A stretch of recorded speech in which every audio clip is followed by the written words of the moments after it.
Outside, the sun is shining hard and bright, making the slab of crinkling waves flash and sparkle like cut glass.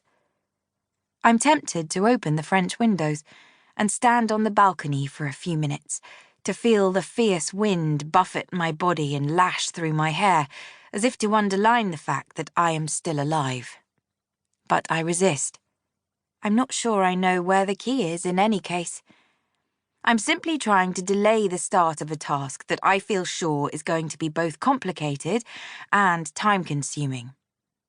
Deciding what to do with the furniture is not straightforward. I've already resolved to keep the flat, but whether as a permanent home or as a holiday flat and source of income, I have not yet decided. Either way, it will need furniture. The kitchen table is staying. Victorian stripped pine, well used and well loved. During the last few years of my mother's life, she developed a passion for crossword puzzles, particularly those in the broadsheets. She said they kept her brain alive. She would spend several hours each morning sitting at the kitchen table with the newspapers spread in front of her, a dictionary and thesaurus close to hand.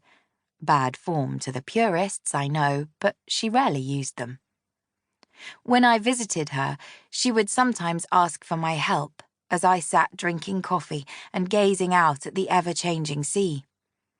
It was the closest we came to companionable during my adult life, a poor relation to the emotional intimacy more usually found between a mother and daughter, but the best that we could do. Her actions had placed a distance between us that remained until her death, and I long ago gave up trying, or perhaps even wanting, to build a bridge across it.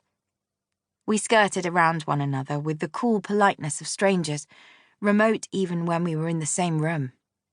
Still, the table is staying.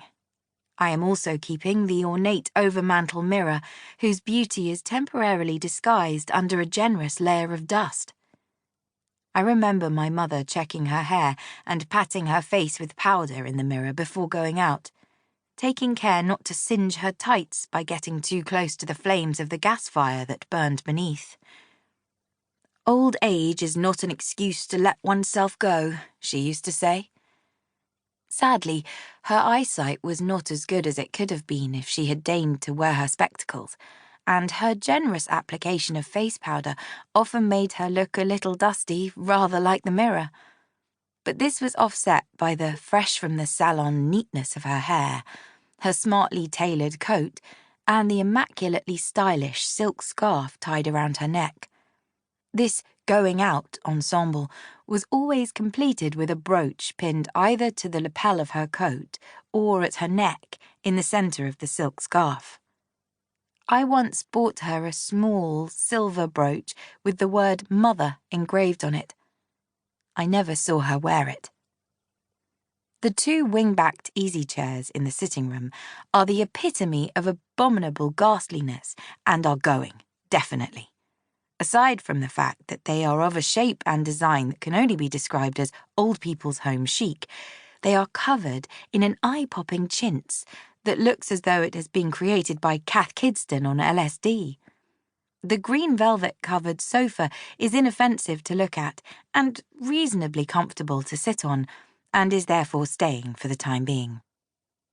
After a purposeful start, my mind is beginning to wander, and so am I.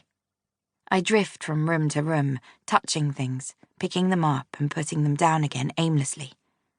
In the bathroom, my mother's toothbrush is still in a glass on the sink, alongside her neatly folded face flannel and a half-used bar of soap. Here my rationale deserts me. What exactly is the protocol for dealing with dead people's toiletries? These things are of no use to anyone and should surely go in the bin. But these are the last remaining relics of the flesh and blood that was my mother. They still have her on them. These humble objects retain a physical intimacy with her that would have discomforted me while she was alive, but which I am not yet ready to relinquish now she is dead. I put them into the toiletry bag covered in sprigs of tiny pink flowers, which she